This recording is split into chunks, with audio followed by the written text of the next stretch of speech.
उम्मे सलमा के शौहर थे अबू सलमा और इनके एक ही बेटे थे। इनके बेटे की उम्र 2.5-3 साल थी। तो ये दोनों ने माशाल्लाह हिजरत हबशा भी की, और जब मदीना हिजरत फरमा रहे थे रसूलुल्लाह सल्लल्लाहु अलैहि वसल्लम, जब हुक्म आया तो ये और इनके हस्बैंड और इनका बेटा जो है वो हिजरत के लिए निकले।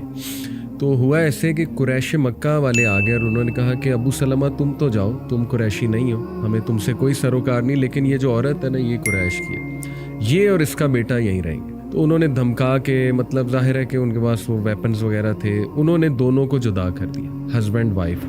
अब आप सोचें कि कितना बड़ा ट्रायल था ये उम्मे सलमा के लिए कि उनका शौहर उनसे जुदा हो जाता है, बेटा उनके पास है, और शौहर फिर जाहिर है हिजरत की तरह हिजरत कर जाते हैं। उसके बाद उनके जो शौहर के कबीले वाले हैं वो आ जाते हैं, और वो आके लड़ते हैं कुरैश मक्का से और कहते हैं कि जी ये हमारी औलाद, इसको हम लेंगे, औरत तुम रखो, औरत से हमें कोई सरोकार नहीं, लेकिन ये बच्चा हमारी औलाद है। और लड़ाई होती है यहाँ तक कि एक तरफ से वो खींच रहे होते हैं, एक तरफ से कुरैश मक्का बच्चे को खींच रहे होते हैं, और बच्चे का ना आर्म डिसलोकेट हो जाता है। तो वो चीख उठती हैं दर्द से उम्मे सलमा, और कहती हैं कि खुदा के लिए बस तुम ले जाओ इसको, लेकिन इस बच्चे को छोड़ दो। यानी माँ का दिल आपको पता है कैसे तड़प उठती है। और रवायात में आता है वसीम भाई के बच्चा वो ले जाते हैं, 6 माह उम्मे सलमा वादियों में जा के रोती हैं, 6 months ये पूरा पीरियड बताया कि डेली रात को जाके उन वादियों में रोती हैं जाके। यानी आप देखें किस एंग्विश और किस पेन में वो मदर होगी कि शोहर भी, लेकिन होप था, अल्लाह सुब्हानहू व तआला के लिए कर रही थी ना, और उन्हें पता था कि अल्लाह की तरफ से टेस्ट है, और मेरी नीयत थी, मेरे शोहर की नीयत थी, हमने रसूलुल्लाह सल्लल्लाहु अलैहि वसल्लम के पास जाना, हिजरत करनी।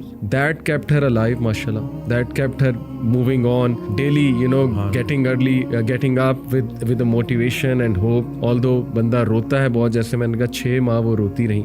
फिर हुआ ये कि उनके जो लोग थे उन्हें उन पे तरस आया कि ये बहुत रोती हैं, 6 माह रोती रही जाहिर है। तो उन्होंने फिर रिक्वेस्ट की और सुलह सफाई करा के उनका बच्चा उनको वापस लौटा दिया, और फिर उन्हें इजाज़त भी दे दी गई कि जी आप जाएं, हिजरत कर जाएं। और वो हिजरत करके गई हैं। और वसीम भाई हमें ये पता है कि उनके शौहर की डेथ फिर हो जाती है, अबू सलमा की, और इनकी दुआ बड़ी मशहूर है उम्मे सलमा की। जब इनके शौहर की डेथ होती है तो ये कहती हैं इन्ना लिल्लाहि व इन्ना इलैहि राजिऊन, अल्लाहुम्मा उजुरनी फी मुसीबती वख्लुफ ली खैरन मिनहा। कि अल्लाह, एक तो इन्ना लिल्लाहि व इन्ना इलैहि राजिऊन का तो ज़ाहिर है मीनिंग हमें पता है, और अल्लाह इससे बेहतर अब चीज़ मुझे जो अता करिए जो मेरा लॉस हो गया। तो उम्मे सलमा कहती हैं कि मुझे लगता था कि अबू सलमा से अच्छा हस्बैंड मुझे नहीं मिल सकता। ऑब्वियसली बहुत उनका एक गहरा ताल्लुक था आपस में। और फिर अल्लाह सुब्हानहू व तआला ने उनकी शादी रसूलुल्लाह सल्लल्लाहु अलैहि वसल्लम